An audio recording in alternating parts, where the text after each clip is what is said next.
राम चरण सरसिज उर राखी। जय श्री राम मित्रों, मैं नीतू पांडे यूट्यूब चैनल पर आप सबका स्वागत करती हूँ। इस प्रसंग का वर्णन लंका कांड में मिलता है।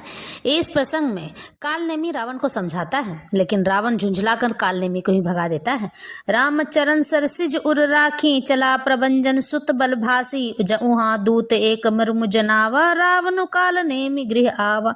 दस मुख कहा मर्मु तेहि सुना, पुनि पुनि कालनेमी सिरु धुना, देखत तुम्ही नगरु जेहि जारा, तासु पंथ को रोकन पारा। भजी रघुपति करु हित आपना, छड़हु नाथ मृषा जल्पना, नील कंज तनु सुंदर श्यामा, हृदय राखु लोचना बिरामा, मैं ते मोर मूर्ता त्यागो, महामोहन शिशु तत जागू। काल ब्याल कर भक्षक जोई, सपने हूँ समर की जीत सोई। सुनी दस कंठ रिसान अति, ते ही मन किन विचार, राम दूत कर मरो बरु, यह खल रतमल भार।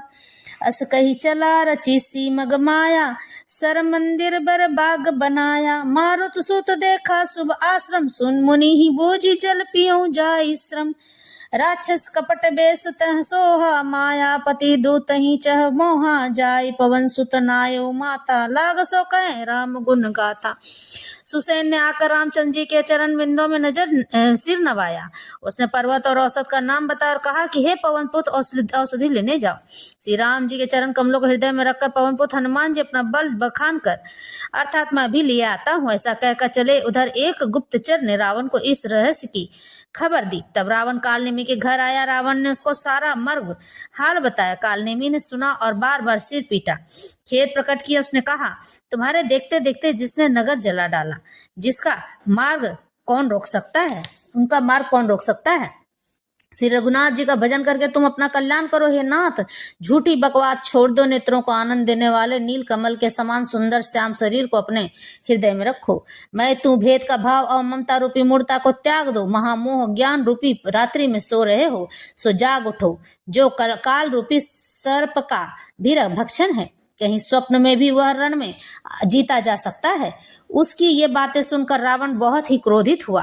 तब कालनेमी ने मन ही में विचार किया कि इसके हाथ से मरने की अपेक्षा श्री राम जी के दूत के हाथ से ही क्यों न मरूं तो अच्छा है। यह दुष्ट तो पाप समूह में रत है। वह मन ही मन में ऐसा कहकर चला और उसने मार्ग में माया रची, तालाब, मंदिर और सुंदर बाग बनाया। हनुमान जी ने सुंदर आश्रम देखकर सोचा कि मुनि से पूछकर जल पी लूं, जिससे थकावट दूर हो जाएगी। राक्षस वहां कपट से मुनि का वेश बनाए विराजमान था। वह मूर्ख अपनी माया से मायापति के दूत को मोहित करना चाहता था। मारुति ने उनके पास जाकर मस्तक नवाया। वह श्री राम जी के गुणों की कथा कहने लगा।